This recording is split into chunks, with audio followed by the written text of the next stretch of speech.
नमस्कार, इस विशेष बुलेटिन में आप सभी का स्वागत है। मैं हूं आपके साथ भावना नैयर और मेरे साथ है मेरी सहयोगी दीपाली, जो आप तक सांकेतिक भाषा में खबरें प्रस्तुत करेंगी। शुरुआत सुर्खियों के साथ। प्रधानमंत्री आज से तेलंगाना, तमिलनाडु, ओडिशा, पश्चिम बंगाल और बिहार का करेंगे 3 दिवसीय दौरा। 1,10,000 करोड़ रुपए से अधिक लागत की विकास परियोजनाओं का करेंगे शुभारंभ।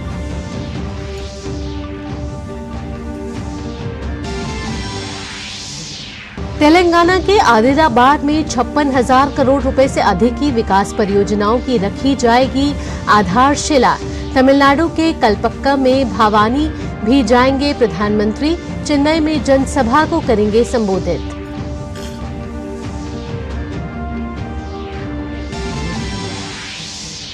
वित्त मंत्री जीएसटी प्रवर्तन प्रमुखों के राष्ट्रीय सम्मेलन का करेंगे उद्घाटन। वस्तु और सेवा कर की चोरी रोकने, फर्जी बिल से निपटने और बेहतर कार्य प्रणाली को साझा करने पर होगा विचार विमर्श।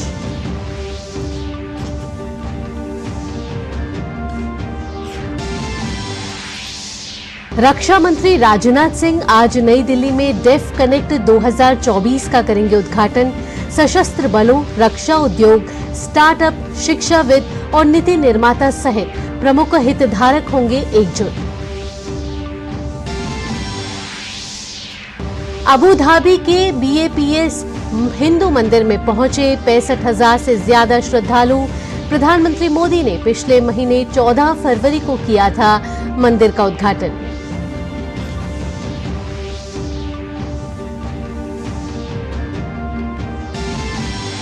और शहबाज शरीफ दूसरी बार संभालेंगे पाकिस्तान की कमान। आज प्रधानमंत्री पद की लेंगे शपथ।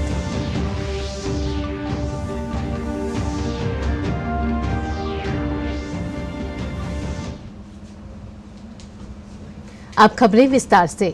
प्रधानमंत्री नरेंद्र मोदी आज से 6 मार्च तक तेलंगाना, तमिलनाडु, ओडिशा, पश्चिम बंगाल और बिहार का दौरा करेंगे। प्रधानमंत्री आज तेलंगाना दौरे पर रहेंगे, जहां वे आदिलाबाद में 56,000 करोड़ रुपए से अधिक की कई विकास परियोजनाओं का उद्घाटन, लोकार्पण और शिलान्यास करेंगे। परियोजनाओं का उद्घाटन, लोकार्पण और शिलान्यास करेंगे, जिसमें प्रमुख रूप से ऊर्जा, सड़क, रेल सहित कई तरह की परियोजनाएं शामिल हैं। प्रधानमंत्री तेलंगाना के पेदापल्ली में NTPC की 800 मेगावाट की सुपर थर्मल पावर परियोजना यूनिट 2 राष्ट्र को समर्पित करेंगे। वहीं देश के कई राज्यों में ऊर्जा क्षेत्र से जुड़ी विकास परियोजनाओं का शुभारंभ भी करेंगे। इसमें झारखंड के चतरा में 660 मेगावाट की सुपर थर्मल पावर परियोजना, छत्तीसगढ़ के सीपत एवं बिलासपुर में फ्लाई ऐश आधारित light weight aggregate plant, Uttar Pradesh के ग्रेटर नोएडा में ग्रीन हाइड्रोजन प्लांट के STP संयंत्र, सोनभद्र में Singrauli super thermal power project की आधारशिला रखेंगे। प्रधानमंत्री अक्षय ऊर्जा से 2500 मेगावाट बिजली की निकासी के लिए रिन्यू की कोपल नरेंद्र ट्रांसमिशन योजना का उद्घाटन करेंगे। यह अंतर राज्य ट्रांसमिशन योजना कर्नाटक के कोपल जिले में स्थित है। इसके अलावा भी प्रधानमंत्री देश के कई राज्यों में ऊर्जा से जुड़ी परियोजनाओं का उद्घाटन और शिलान्यास करेंगे। अपनी इस तेलंगाना यात्रा के दौरान प्रधानमंत्री सड़क और रेल से जुड़ी परियोजनाओं का शिलान्यास और उद्घाटन कर राष्ट्र को समर्पित करेंगे, जिसमें नव विद्युतीकृत अंबारी आदिलाबाद पिंपलखोटी रेल लाइन शामिल है। प्रधानमंत्री तेलंगाना के संगारेड्डी में 6800 करोड़ रुपए से अधिक की विकास परियोजनाओं का उद्घाटन और शिलान्यास करेंगे। संगारेड्डी में शुरू की गई परियोजनाओं में सड़क, रेल, पेट्रोलियम और प्राकृतिक गैस जैसे कई प्रमुख क्षेत्र शामिल हैं। प्रधानमंत्री हैदराबाद में नागरिक उड्डयन अनुसंधान संगठन राष्ट्र को समर्पित करेंगे। प्रधानमंत्री नरेंद्र मोदी की अध्यक्षता में हुई केंद्रीय मंत्रिपरिषद की बैठक में भारत को साल 2047 तक विकसित बनाने संबंधी दृष्टि पत्र और साथ ही अगले 5 वर्ष की कार्य योजना पर विस्तार से चर्चा की गई। मई 2024 में नई सरकार के गठन के बाद तत्काल उठाए जाने वाले कदमों के त्वरित कार्यान्वयन के लिए 100 दिवसीय एजेंडा पर भी चर्चा हुई। विकसित भारत का रोड मैप 2 साल से अधिक की गहन तैयारी का परिणाम है। विजन दस्तावेज में संपूर्ण सरकारी दृष्टिकोण को शामिल किया गया है, जिसमें सभी मंत्रालय, राज्य सरकारों, शिक्षाविद, उद्योग निकायों, नागरिक समाज, युवाओं के सुझाव लिए गए हैं।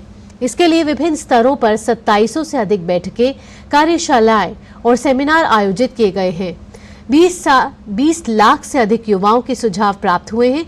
विकसित भारत के रोड मैप में स्पष्ट रूप से व्यक्त राष्ट्रीय दृष्टि, आकांक्षाएं, लक्ष्य और कार्य बिंदुओं के साथ एक व्यापक खाका है। इसके लक्ष्यों में आर्थिक विकास, SDG, ease of living, ease of doing business, बुनियादी ढांचा, सामाजिक कल्याण आदि जैसे क्षेत्र शामिल हैं।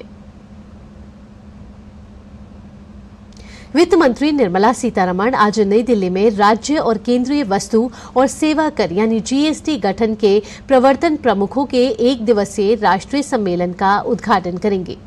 सम्मेलन में केंद्रीय वित्त राज्य मंत्री पंकज चौधरी भी शामिल होंगे। सम्मेलन में वस्तु और सेवा कर की चोरी रोकने, फर्जी बिल से निपटने और बेहतर कार्य प्रणाली को साझा करने पर विचार विमर्श होगा।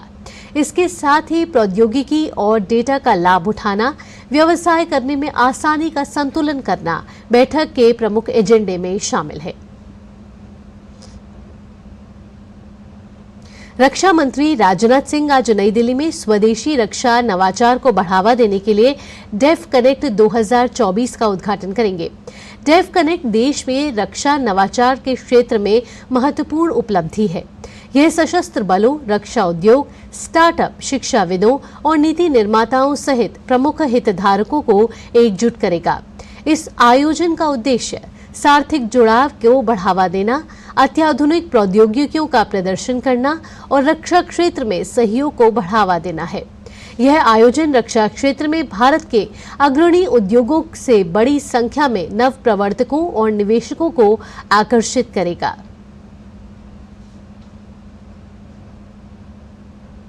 केंद्रीय कृषि एवं किसान कल्याण मंत्री अर्जुन मुंडा आज भारतीय कृषि अनुसंधान परिषद ICAR, भारतीय कृषि अनुसंधान संस्थान IARI असम के उद्घाटन समारोह को मुख्य अतिथि के रूप में संबोधित करेंगे। यह उत्तर पूर्वी क्षेत्र कृषि अनुसंधान और विकास में प्रगति की दिशा में एक मील का पत्थर पहल है। अंतर्राष्ट्रीय खबरों पर नजर डालते हैं। संयुक्त अरब अमीरात की राजधानी अबू धाबी में हाल ही में बने बैप्स हिंदू मंदिर में रविवार को 65,000 से अधिक श्रद्धालुओं ने दर्शन किए। मंदिर की ओर से जारी एक बयान में बताया गया है कि जैसे ही मंदिर खुला तो सुबह के समय 40,000 और शाम के करीब 25,000 से अधिक श्रद्धालु पूजा अर्चना के लिए पहुंचे।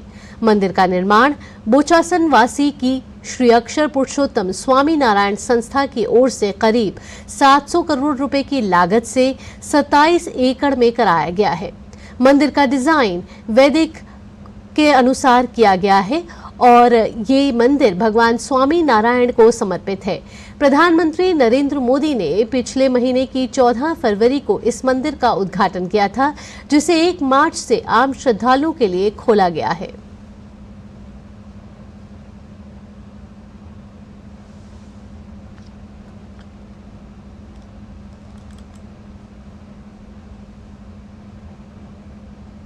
तीन हफ्ते के लंबे इंतजार के बाद आज पाकिस्तान के प्रधानमंत्री के रूप में शहबाज शरीफ आज दूसरी बार शपथ लेंगे। पाकिस्तान मुस्लिम लीग नवाज और पाकिस्तान पीपल्स पार्टी के गठबंधन के नेता शहबाज शरीफ को 336 सदस्यों वाले सदन में 201 वोट मिले हैं। शहबाज शरीफ ने जेल में बंद पूर्व प्रधानमंत्री इमरान खान द्वारा समर्थित उम्मीदवार उमर अयूब को हराया है, जिन्हें कुल 92 वोट मिले थे। शहबाज शरीफ को बहुमत मिलने की घोषणा के बाद इमरान खान के समर्थन वाली सुन्नी इत्तेहाद काउंसिल पार्टी विरोध दर्ज कराया और इमरान खान की रिहाई की मांग की। गौरतलब है कि इससे पहले शहबाज ने अप्रैल 2022 में पाकिस्तान के प्रधानमंत्री के रूप में शपथ ली और अगस्त 2023 तक पद पर आसीन रहे। आपको बता दें कि 8 फरवरी को पाकिस्तान में आम चुनाव हुए थे, जिसमें पाकिस्तान मुस्लिम लीग नवाज को 108 सीटें मिली थी। वहीं पाकिस्तान पीपल्स पार्टी की झोली में 68 सीटें आई थी और इमरान खान की पाकिस्तान तहरीक-ए-इंसाफ के सदस्यों ने निर्दलीय चुनाव लड़कर 92 सीट अपने नाम की थी, जो सबसे ज्यादा चौंकाने वाला था। किसी भी पार्टी को पूर्ण बहुमत नहीं मिला था। ऐसे में लंबे विचार विमर्श और बातचीतों के दौर के बाद दोनों पार्टियों में प्रधानमंत्री पद को लेकर सहमति बनी।